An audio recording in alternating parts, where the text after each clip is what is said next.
And joining us now, Republican Senator Rand Paul of Kentucky. Senator, great to see you and great to have you here today. It's hard sometimes to look at these numbers. $172 billion they want to spend. Just how far left do you think some of these members like AOC of President Biden's party, how far do you think they can push them? Well, they definitely think that money grows on trees, and I guess that's part of the green plan. We're all for trees, and so you're going to go to the money tree to find this.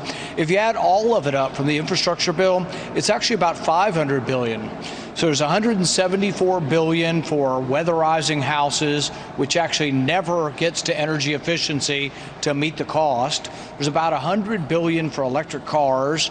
There's $10 billion for some kind of army of climate change people, some kind of climate core youth, which I think has connotations in a history of our world and European history of these, sort of government-informed youths out there marching for things that the government tells them to do.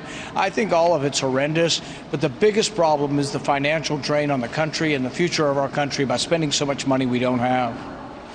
Senator Paul, let me just play devil's advocate here. So this is a 10-year program. It would cost about $17.2 billion a year. That's the initial program to retrofit public housing. Bernie Sanders says it would create 240,000 jobs, remove 5.6 million metric tons of carbon over the space of 10 years. Again, to play devil's advocate, if done right, isn't this the sort of infrastructure that we should be investing in? Well, building pyramids would create jobs. So, I mean, it's really, should the government be deciding where we use our dollars and where they're spent and where the jobs created, or should the marketplace? In the marketplace, we vote. So when I go to Walmart or I go to Kroger, I vote on what needs to be produced by buying something. And so what is produced and where the jobs are created are what I like to eat or what I like to buy at Walmart. That is the consumer-driven capitalist way where we vote in the economy. When government does it, it means I don't get to vote as a consumer. Bernie Sanders gets to decide it. The one thing we have to know if we're really concerned about carbon footprint, one public policy item and one sort of industrial decision has accounted for more reduction in carbon than any other decision in the history of this movement, and that's fracking.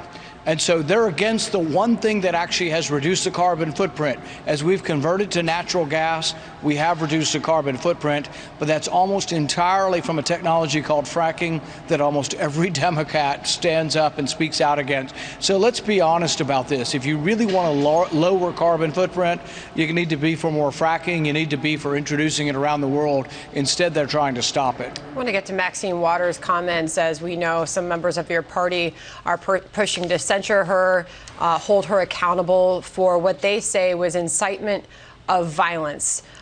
Standing in Brooklyn Center saying, get confrontational.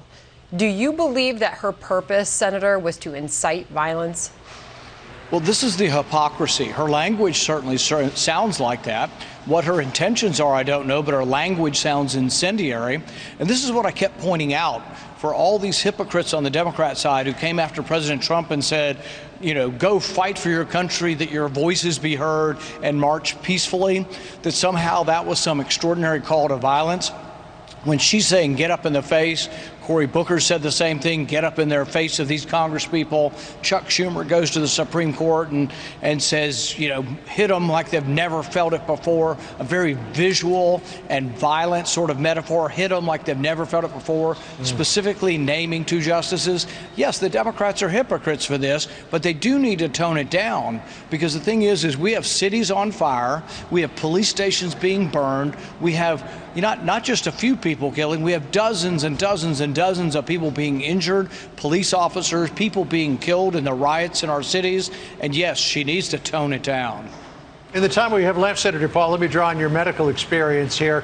More than half of all adults in the United States have received at least one dose of a COVID vaccine.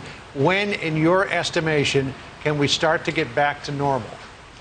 Now, yesterday, last week, a third of the public has had this naturally. A third, about 100 million people, 32 million officially, but by the CDC's estimates, at least 2 times more than have been recorded as having it, had it and didn't know they had it. That's 100 million people. We now have over 100 million people who have been inoculated. When you combine natural immunity from having it naturally plus vaccinated immunity, we are at a point where we can get back to normal. And by all means, encourage people to get vaccinated by telling them when you're vaccinated and you have immunity, you can throw away your mask, you can start going to church. Don't listen to Fauci, don't listen to Biden, get out and live your life. Get vaccinated if you haven't already had it. And if you've already had it, get back to normal life.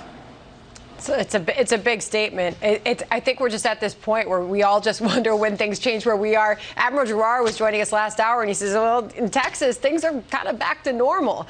It's all these other states that are still, masks up and dealing with this at a different level. Senator, most people are discounting the advice of Fauci and Biden already. They're doing what they want to do. They're smiling. They've been inoculated, and they're living their life. Americans aren't going to wait for the government to tell them what to do.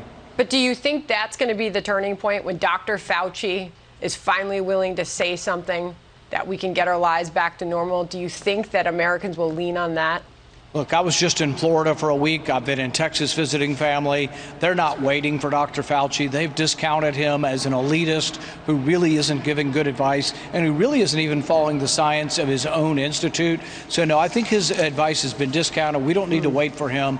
We are Americans. We can make up our own mind. We do not need elitists who think they're smarter than us to make the decision for us. I say people make your own decision based on what you think your risks are and the best information you have out there. May run into a little blowback in public. Yeah. All right, we'll take your advice. Senator Rand Paul, good to see you as always. Thank you, Senator. Thank you.